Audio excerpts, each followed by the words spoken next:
started to get worried about my job.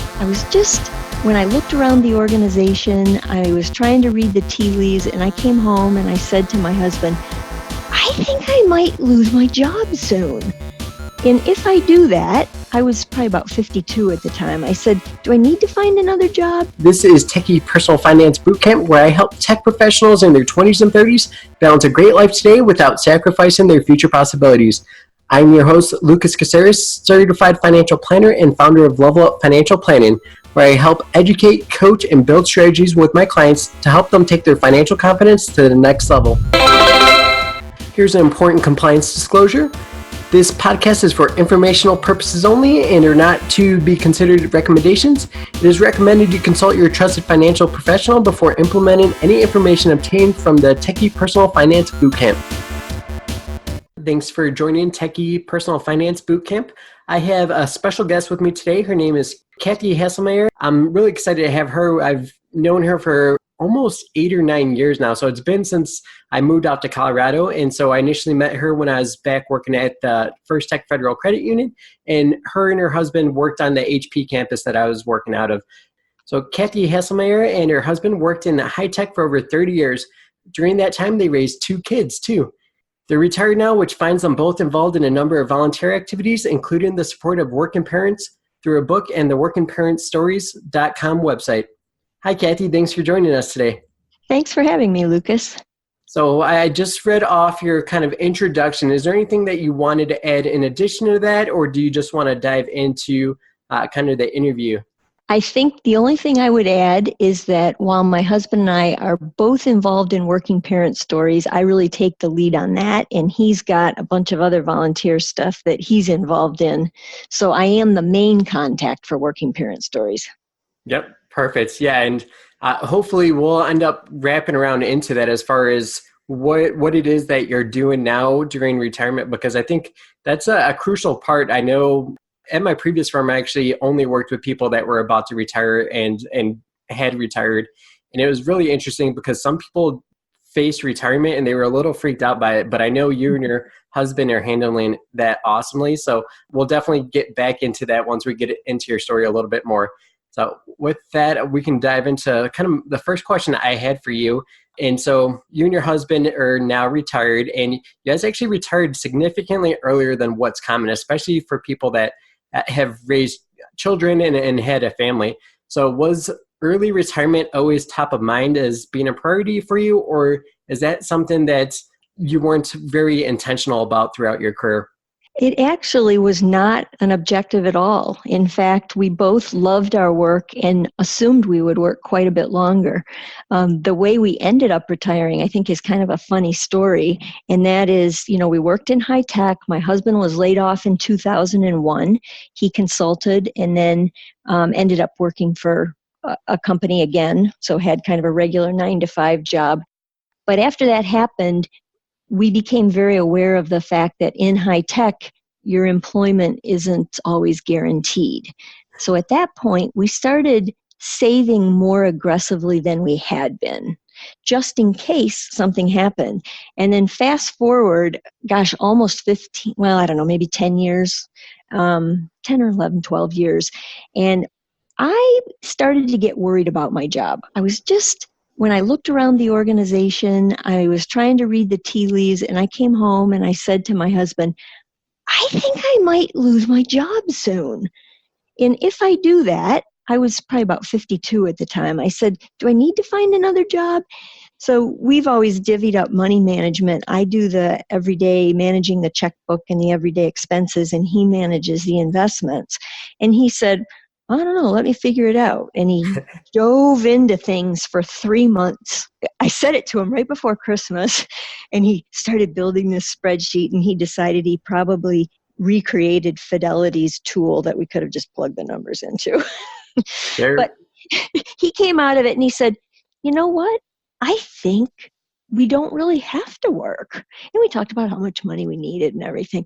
Well, once you have that in your head, we didn't last a lot longer. So I think we lasted 2 years after that. And one day, the perfect opportunity presented it to myself, and I said to my boss, I think I'm done, And so I retired, and then he followed just a few months later. Yeah. So you mentioned that you were really worried for that time. Did anything end up coming to No, fruition, or you guys no. just got really prepared and felt comfortable that if it were to happen, then you guys would actually feel pretty confident? Yeah, nothing happened at that. I mean, my job went on, everything was fine. I didn't lose my job. I didn't even come close to losing my job, as far as I can tell. But once I knew I didn't really need to work anymore and I could pretty much maintain my standard of living, it caused me to look at everything differently.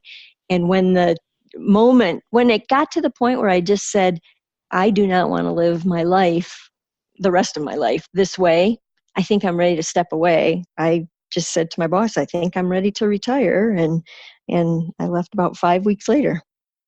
Awesome. Well, and I knew we'd get there. So I do want to find out how did you know that you were ready to retire?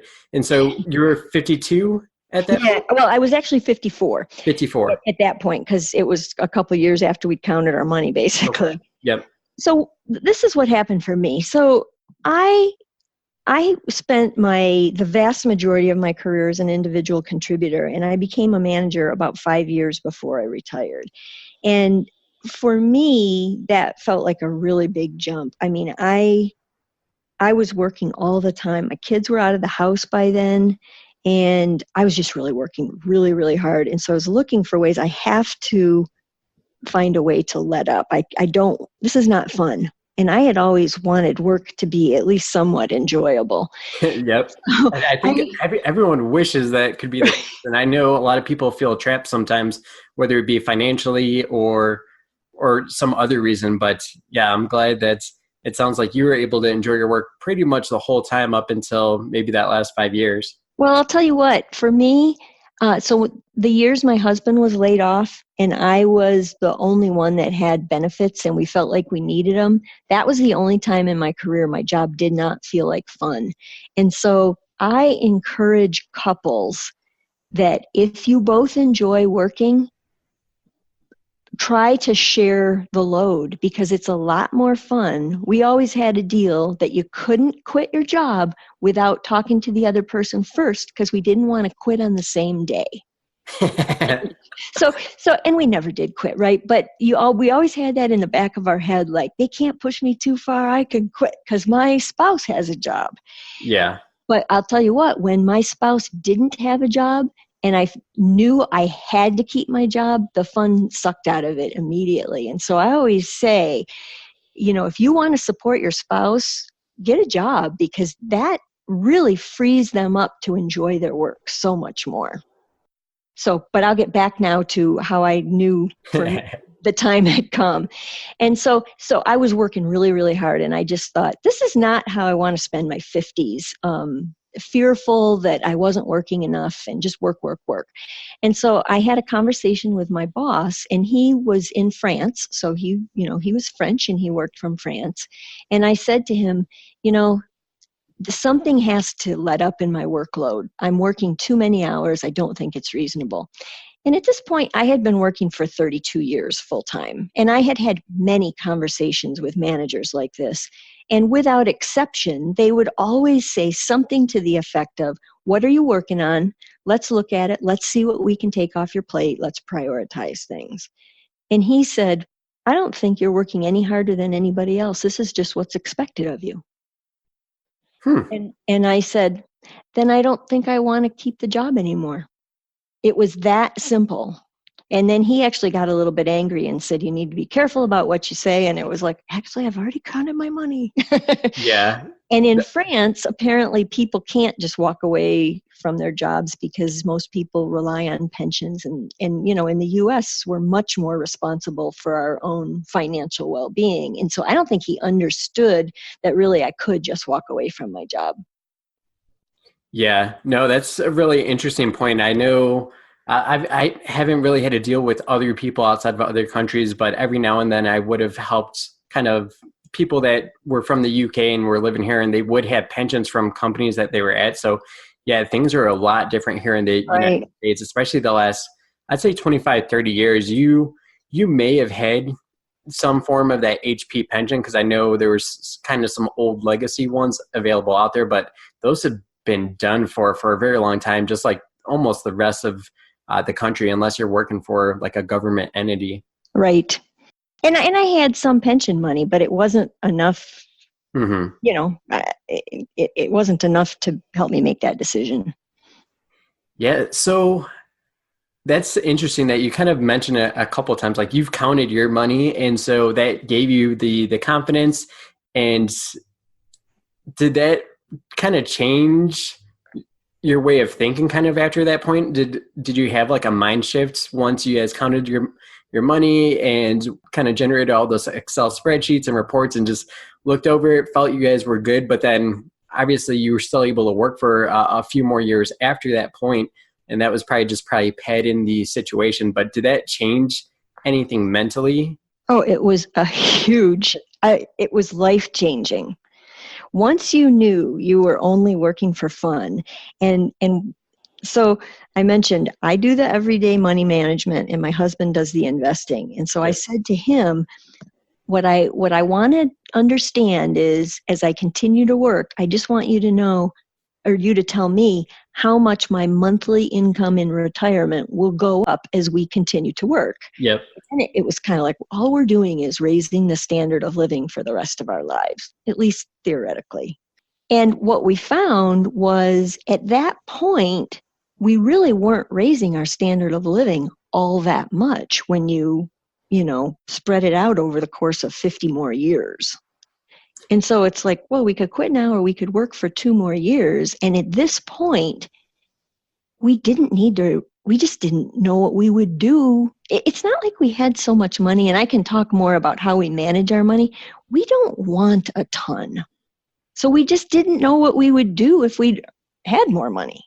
Yeah. Yep. And there's kind of like diminishing returns at that point. Like Right. you could do it, but only if you enjoy it. And if you don't enjoy it, then really you're not going to recognize that benefit of probably some of that additional savings and additional standard of living just because you've kind of built the life that you guys want. And from every indication I keep up on the work and parent stories that kind of come out, you guys had a really fun life and are still enjoying your fun life now. So it's not like you were anticipating retirement so you can go on some lavish spending spree, and that's when you're going to enjoy life. You've been enjoying life this whole time and keeping things reasonable and moderate. Otherwise, you wouldn't have been able to have that flexibility to retire early. Right.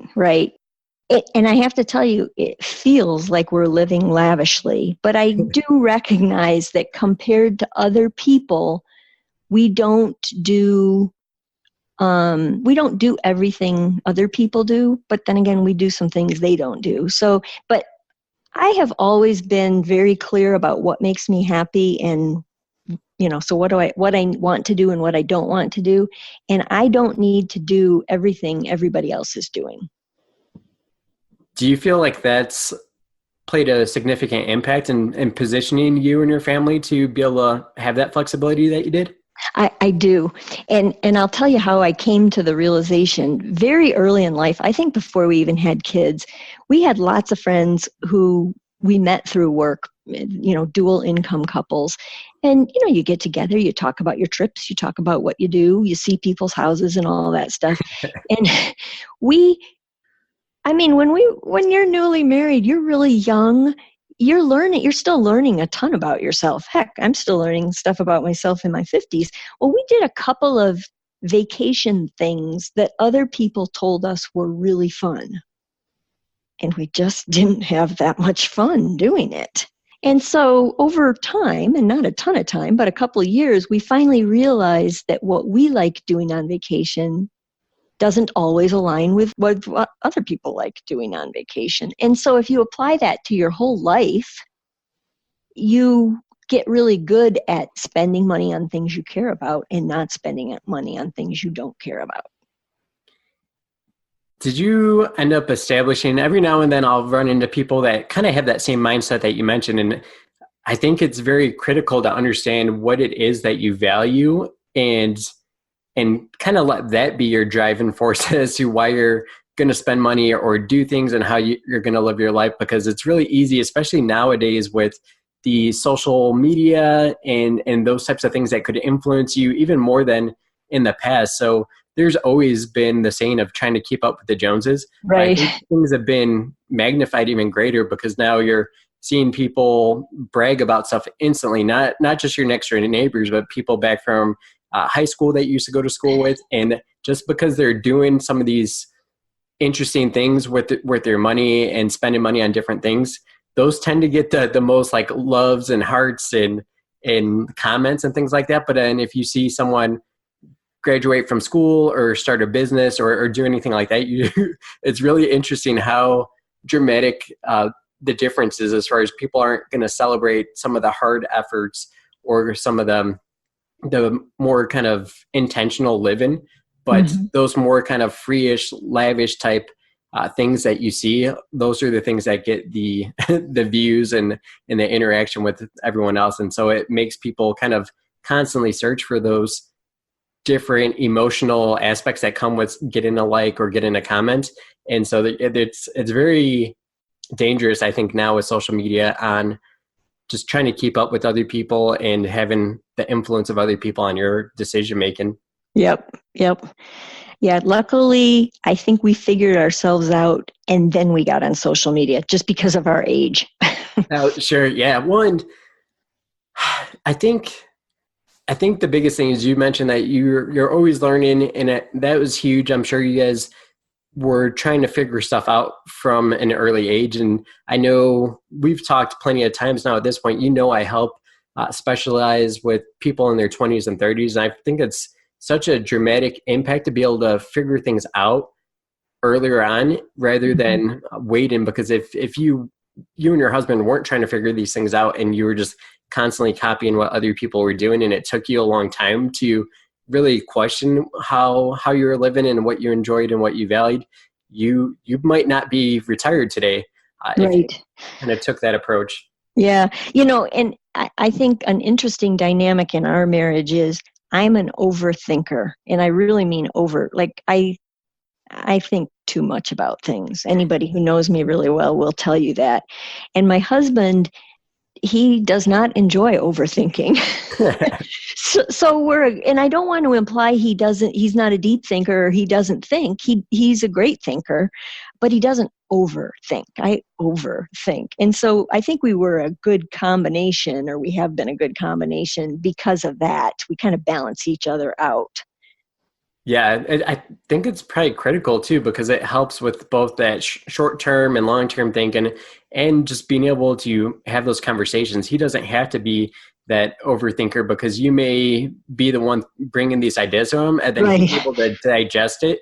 And so you might be like the idea generator and he's the one that's able to analyze something and be more definitive with how he Yes. thinks about stuff and then give you that clarity too. Like, oh, then that's a good idea and we'll move forward.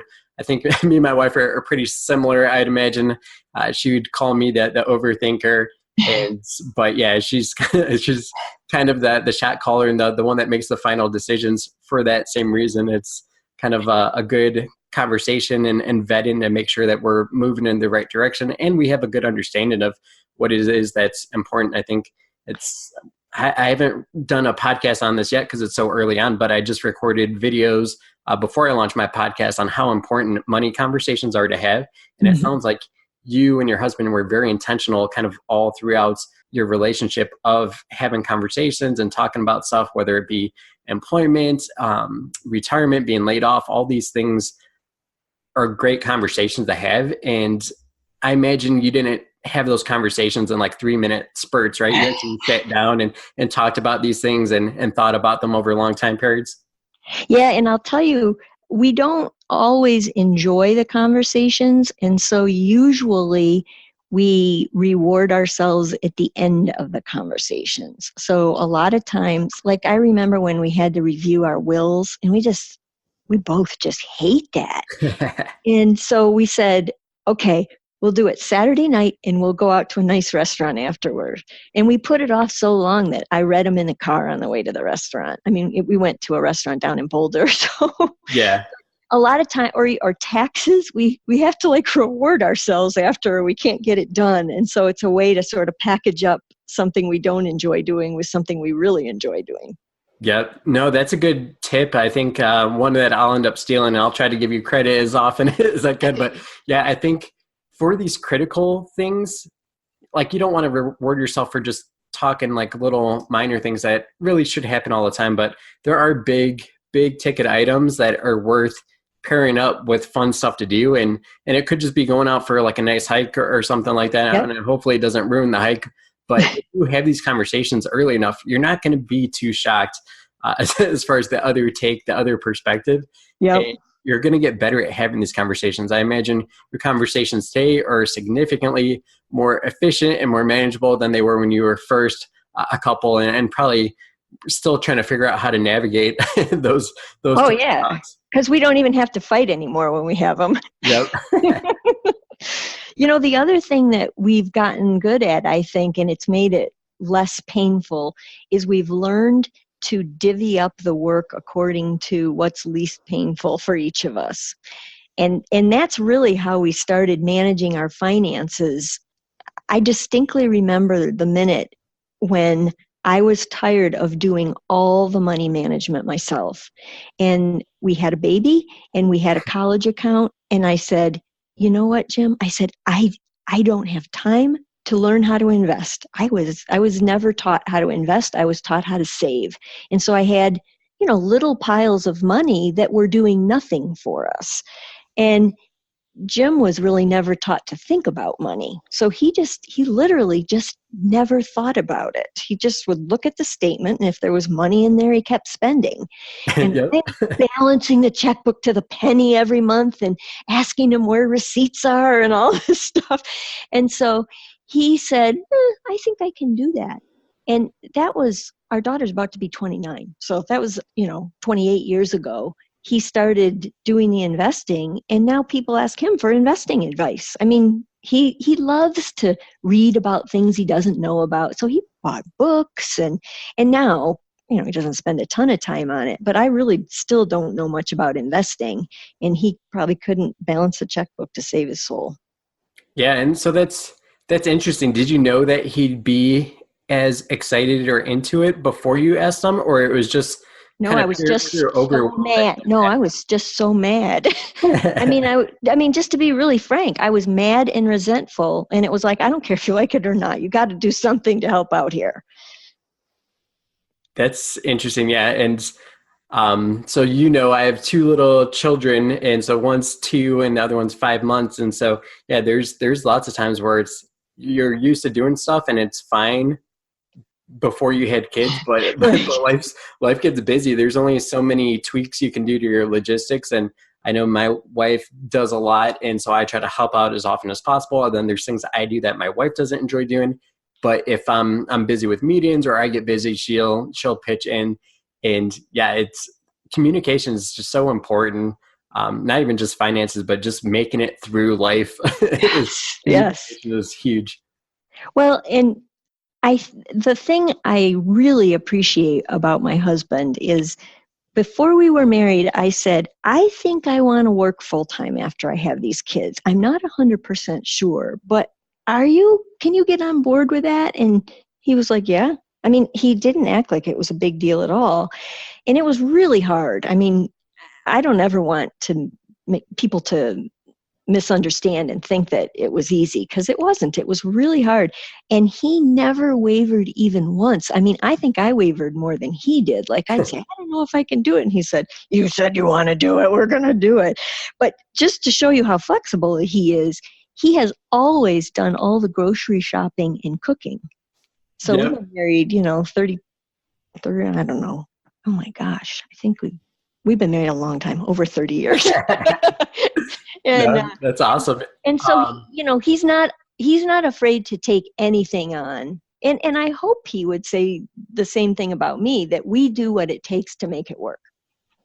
yeah, and one just even with that description of kind of the process of you possibly wavering, he was exactly what you needed to kind of stay focused and stay the course, and gave you that ability to kind of be vulnerable and say that you wanted to waver, but then still support you and by kind of using your goals for you. And so Yeah, I that's a think, very that's nicer than I've ever said it, Lucas. Thank you. so yeah, it's such a great story. And that's why I knew you were going to be a good fit for this show, because I know that you kind of just tell things like they are, and you have accomplished a lot. You've done a lot, and you guys are still doing awesome things with the volunteer work. Tell me a little bit more about kind of when your children were starting to come. What were those conversations like? How quickly did you return back to work? Well, so with my daughter, they're 5 years apart, and so it was really different how we handled each kid. So with my daughter, I got 6 weeks of medical leave, I think they called it, and I think I had a total of 3.5 months off, as I recall, which was the most you could take, and you just didn't get paid for it was called maternity leave back then.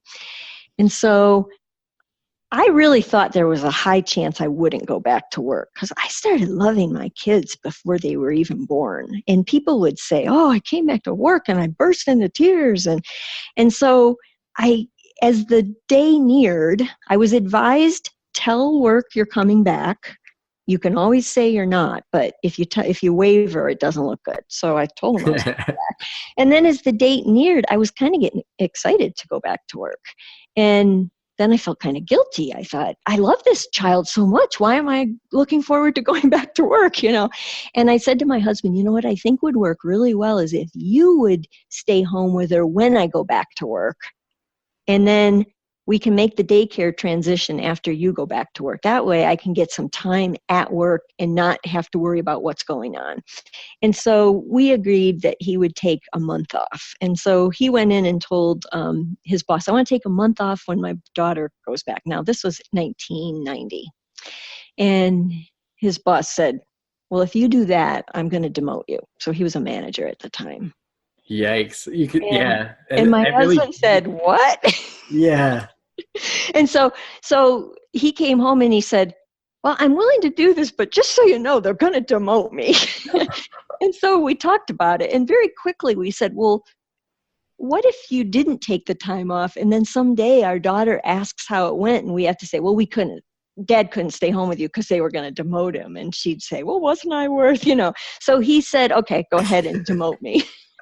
And it was funny, like they wouldn't just take his answer. They made both of us go talk to HR, and HR said, well, I know Jim's dad, unfortunately, was very sick at the time. He had cancer. He said, I know your dad's sick. Why don't you just say that you're staying home to take care of your dad? And Jim was like, because I'm staying home to take care of my daughter. My mom's taking care of my dad.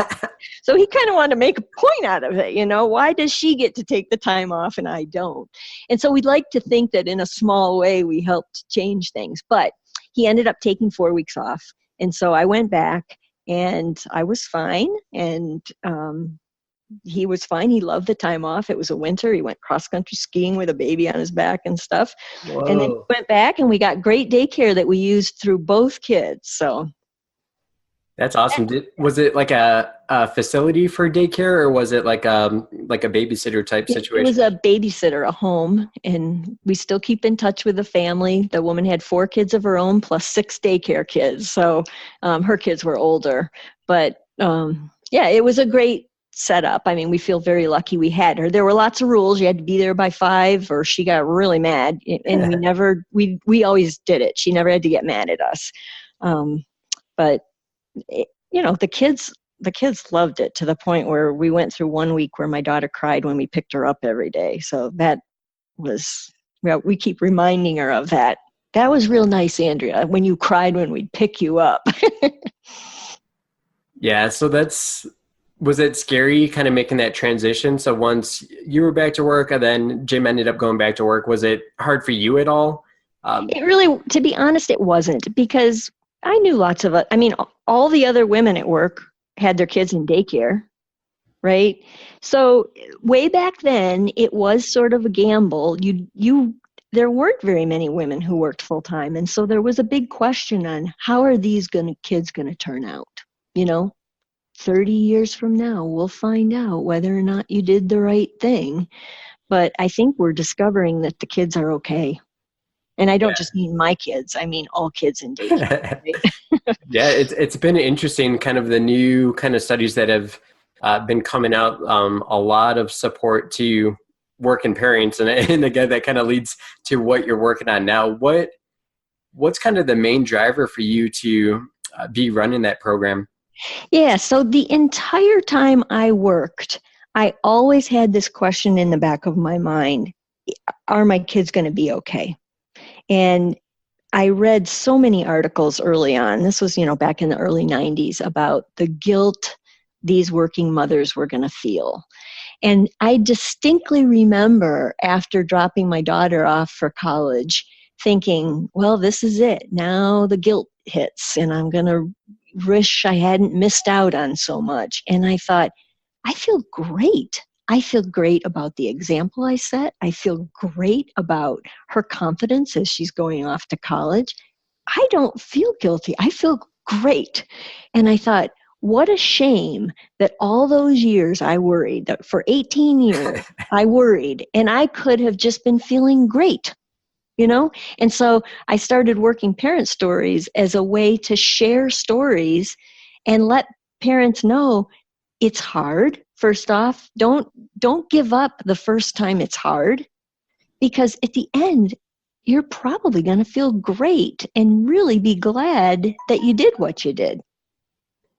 Yeah, really, that can go for anything in life, right? If something Right. feels hard, it probably means that you're on the right track of Yeah. something, and you just have to hold your breath and like put your head down and smash through whatever it is. And I know financial matters is always a difficult situation to tackle, especially if you put it off for a long time. You mentioned kind of putting off your will and things like that. Wills are pretty straightforward, so once you deal with them, it's fairly straightforward to just knock them out. If you let your finances go too long without kind of addressing those things, those get messy. And yeah, stuff is scary for sure. And I know that you're excited and happy that you were able to kind of power through. And it took you a long time to know if it was the right thing. Obviously, you had to wait till she went to college. Right. And I'm sure there was other things you're worried about kind of throughout the whole time too. So I know I'm always freaked out about different things with our kids. Oh, yeah, there's plenty to worry about, whether you work or don't, I'm sure. Do you have any interesting insights as far as your financial lives earlier on in life compared to where your children are now? Is there any dramatic differences that you feel like make a huge difference? Yeah, so first off, I will tell you, so we have a daughter that we don't know much about our kids' finances. So let me Okay. start by saying that they're pretty private about their finances, and they're both grown and on their own, and they have jobs. Um, but our daughter has never been real interested in money, and our son has always been fascinated by it. And he always wanted to know, how much money do you make? And we would never tell him. Now we'll ask him the most basic, oh, nice TV, what'd that cost? I'm not telling you how much that cost, It's like, we can go to Costco and look, So it's interesting to me. It seems like some financial stuff may be kind of born into people. So, our daughter just doesn't seem that interested, and our son has always been very interested. And they're both self-supporting. So when they went to college, the deal we made with them was, we will put you through college, but after college, you're on your own, pretty much no matter what. Obviously, if there's an emergency, we would try to help. Yeah. But make your decisions about college with the understanding that when you graduate, you will need to support yourself. We do not plan to support you. We have not planned to support you. And we said, we don't care how you live. Just so you know, we've lived pretty comfortably. And if you decide that you want to live in a mobile home, that's fine with us. And if there's no room for us when we come to visit, we'll just stay in a hotel. We wouldn't resent that. That would be fine. But, when you pick a major, you might want to investigate what kind of job you'll be able to get when you graduate. So we just had an entertaining conversation with our son about this, where we asserted that we'd never put any pressure on him. And he said, what are you talking about? You said I had to support myself when I graduated from college. And I said, do you think that's unreasonable? And he said, well, probably not, but a lot of people don't have that pressure. And I thought, wow, if that's considered pressure anymore, that's really interesting. If he's not hearing from his peers, being able to support yourself is important. I'm glad he heard it from us. Yeah, well, there's definitely huge trouble with people, and it's not all based on kind of the individual decisions that they're making, but oftentimes it is that parent support. There's a lot of studies that show that that is a crutch for a lot of people going through college, graduating for college, where they are not able to handle life nearly as well as those that had to carry part of the load, like you mentioned that your children had to do. So I'm sure your son feels it's probably just something at this point. I don't know if he would really believe that. I know I felt like a lot of stuff like that and took my parents for granted for the longest time. And then once I got into my younger 20s and actually was on my own and doing everything myself, I was like, man, I totally took them for granted and was a lot more grateful for things. And so if he's not there yet, he'll be there soon. But he's so much better off, I think, than a majority of his peers. And you probably can even look at a couple of your friends that you may have mentioned were going on these trips and things like that. And maybe they had children that had a different upbringing, a different mindset about money or conversations about money. And they probably are not as self-sufficient as your children are now. So if your children were not self-sufficient, you may not have been as confident on being able to retire. But there is a lot of people. That's definitely true. I mean, I do think that knowing they were self-sufficient made the decision easier. Yeah, well, and I know just from experience from my previous firm that there is a lot of that supplemental help through the 20s and 30s. And if you're getting to about the 30s and you're still supporting your children, that's just going to be the rest of your life. And that really puts people behind the eight ball when it comes to having that financial confidence or the even the ability to be able to retire at any decent age. And so people don't realize that, and the longer you let it go on, the worse it's going to be for both parties, both the younger children that are now young adults and the parents that are going to be having a lot more stressful time during retirement and just having that conversation. And you mentioned if anyone in the high tech world should just expect that it's a volatile industry. You can be the best person at your job, but if some unusual thing happens, and there's no guarantee that your job is safe, and there's mergers, acquisitions, there's all these different events that you can't control. And so I'm always of the mindset of getting that financial confidence early, talking about money, understanding where you are so that when these unique things come up, and there's also awesome opportunities that come up too. So just getting that prepared and basic understanding of what you're doing and how you'd be able to navigate both negative events and awesome opportunities that come up, I think is very crucial. So I think one last question I had from you is if you did have to, you actually unleashed a lot of financial tips, which I think is super valuable. And this is going to be very informative from anyone that's trying to think about whether it's retiring early, having children and navigating their careers and things like that. But if you had to nail it down to one financial tip that you wanted to leave people with, especially young families, maybe in the tech industry, what would that be? So this is advice I got from my dad that I think has served us well. And that is always live a teeny weeny bit beneath your means. Meaning, don't spend everything you make. Always live as though you make a little bit less than you really do. And that way you just always have a buffer. So we used to do, like, if we would get a raise, we would add, and it varied based on what year it was, but we'd add a portion of it to our monthly income and then save a portion of it. And so every time you got a raise, your income continued to go up, but you were always used to living on a little less money than you actually had.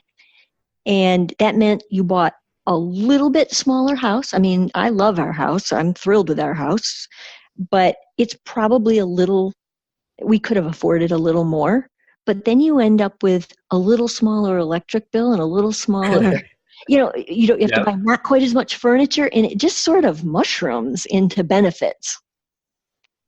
Yeah, yep. And I'm a big fan of calling that like lifestyle creep, and I am supportive of having that balance when things are going great and you're getting raises. Definitely enjoy yourself, reward yourself, but I think it's perfect what your dad taught you is live beneath your means. I think a lot of people get confused and think that living within your means is the same thing as living beneath your means, and it's not, because living within your means is you're doing what a majority of the U.S. Americans do these days, which is spending every single cent by Right. by the time the next paycheck rolls around. And yeah, you may not be going into debt, but what happens if there's a huge layoff, if there's another recession? There's a significantly different situation than someone just living 5%, 10% beneath their means and doing a lot of the things right that you guys probably had to do in order to survive that first layoff. And luckily, you guys were a dual income household too, and I'm sure that helped. But And I should add that before the layoff, I actually left my job and joined a startup. And it was a start from the ground up, put money in kind of startup. I was co-owner. yeah, And so we had learned enough from that experience that when the layoff came around, we knew how to live on one income. So those two financial setbacks in my little foray into owning your own business was definitely a financial setback. I broke even at best on that. We learned so much. I mean, I think we retired early because of those two experiences. So while at the time they didn't feel great, I mean, and they felt horrible actually. I mean, to yeah. be honest, getting laid off really is bad, bad, bad in terms of fun. It's just no fun. But it, now it's made I'm sure we spent less because of it and budgeted differently. And now we are just having fun, fun, fun. Yeah, so oh man, like I think hopefully I end up enjoying the podcast and doing this for a long time, because I think it would definitely be worth having you back in the future for a different season, because you just dropped a new thing that I wasn't aware of, that you co-started a startup, and then yeah, I just know there's a lot more information that you have that would be helpful. So we'll definitely plan to have you back in future seasons, because I think they'll be really interesting to kind of dive into some of these things a little bit more. Yeah, One, that I could do a whole segment on how to start a company and fail. I yeah. don't I don't know if your listeners will be interested in that. Oh, And, it's and actually, it certainly wasn't a failure if you look at the experience gained and the fun had and all that stuff. yeah, you survived it. You're still able to retire early, and like you said, you learned a lot from the experience. Probably not only just professionally, but then from that financial matters of the conversation. What how dramatic do you think that those changes were that you made after those events? Was it a sizable change, or was it just very, very small changes over time? Well, after the layoff, it was a significant change. And we went from what I would consider to be monthly savings goals. So I heard on one of your other podcasts, you talked about people who have a bunch of different accounts they put money into. Yep. I'm sure So you guys were one of them, right? yes, yes. And only I did it all within Quicken, right? So I just did it with something called savings goal accounts. So it's really one account, but you just earmark the money. But after the layoff, then we started saying our goal became staying in our house regardless of employment status in the future. And so instead of saying, okay, we're going to put this much into the college funds every month and this much into a fund for a new car, we started saving in chunks. It was put the college money away, pay off the house, save for the weddings. We started just doing these, all our extra money would go and we'd have these chunks. And then there was nothing else to save for except retirement. And so we did Awesome. that. And that's what allowed us to retire before we're getting our retirement, like Oh, Social Security and all that fun exactly. stuff. All that And stuff. Because we Medicare. don't get any of that for quite a few more years. Yeah. Thanks. I don't Yeah. even know what it's called. So Yep. No. Medicare, I think that's what I was thinking of, because we're having to buy our own medical insurance, which is really expensive. Yep. Yeah. It's as much as most people's mortgages these days. So yeah, definitely critical. And there's some unique things I'm sure you guys have probably explored where you can navigate your financial situation, where you might be able to fit into subsidy windows and things like that while they still exist. And so that was always fun, kind of strategically planning around the taxes and the health insurance factors when you don't have an employer picking up the bill, because it is extremely expensive if you don't have a strategy to approach that. And I think some of this saving in chunk stuff, after we did it, I started listening to Dave Ramsey, and he kind of suggests people do that. But I didn't get that from him. We just kind of made it up out of necessity. Yeah, yep. And there's so many different ways you can split things up, and obviously I'm going to be covering all different types of strategies and different ways to think about things. No matter what it is, it's not up to a financial planner or anyone else for that matter. And I think one of my next podcasts is going to be on you're solely responsible for your financial life, and so we'll dig into that. But you get to make the decisions of how you want your life to be built, and you can choose any strategy you want. You don't have to take financial planners. You don't have to read a blog post and just because it says this is the way to do it. There's so many different routes and methods that you can get to the same goals and do things. So you really want to do ones that are going to make you feel more confident and help you make progress. If it's something that you're constantly having a fight against, well, maybe there's a different route, and there's no get easy or an easy button for any of this, but it's just finding the thing that's going to resonate with you. And if you have a significant other, what's going to work best for you, long-term strategies, because that's more important than reading some guru or hearing something I say that this is the way to do it. There's so many different alternatives for sure. Mm-hmm. Perfect. So with that, we'll close this up, but can you please let everyone know how to find out more about Working Parent Stories and get in contact with you? Sure, absolutely. So there's a book called Working Parent Stories that you can buy on Amazon. It's in Kindle format and paperback, and it'll be out on Audible, an audiobook this summer. Or you can just go to the website, www.workingparentstories.com, and all the stories are out there. You can just read them one at a time if you want to. Awesome. I really appreciate you being on the show today, Kathy. Thank you for having me. I appreciate it. Awesome.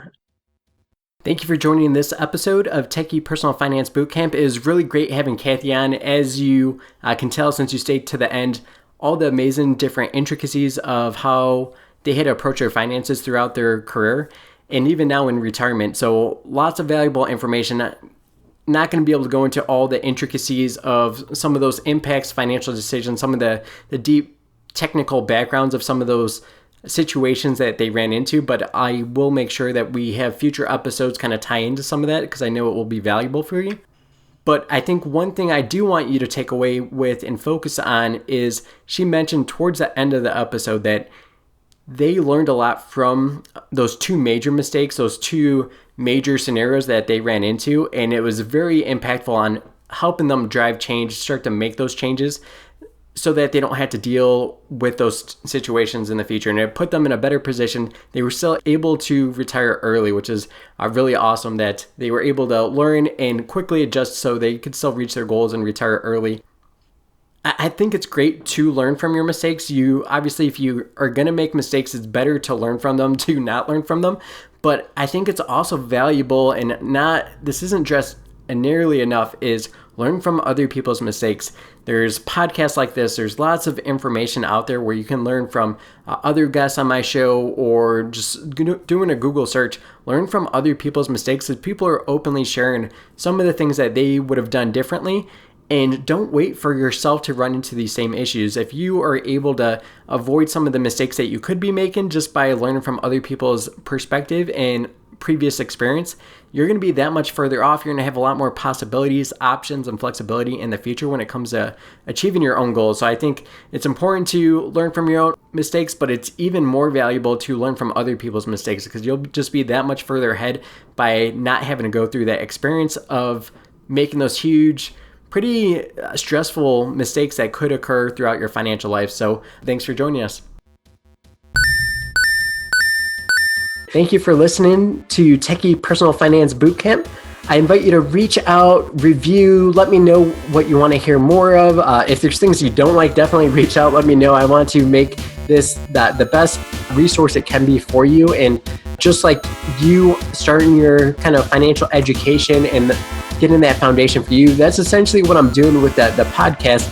Obviously, I'm very well versed on the financial aspects, so that's not that much of a concern, but trying to build it in a way that connects with you and is really meaningful for you, to the point actually where you'll start sharing it with other people that you think would find value. That's really where I want to get this show. So any way you think I can improve, any specific questions, feel free to reach out. I'm going to be happy to incorporate that into future episodes. And everything I do, whether it's in my business or any of the additional content I produce, is really just to help people take their financial confidence to the next level and just really improve and just live a better quality of life. So catch you next time on Techie Personal Finance Bootcamp.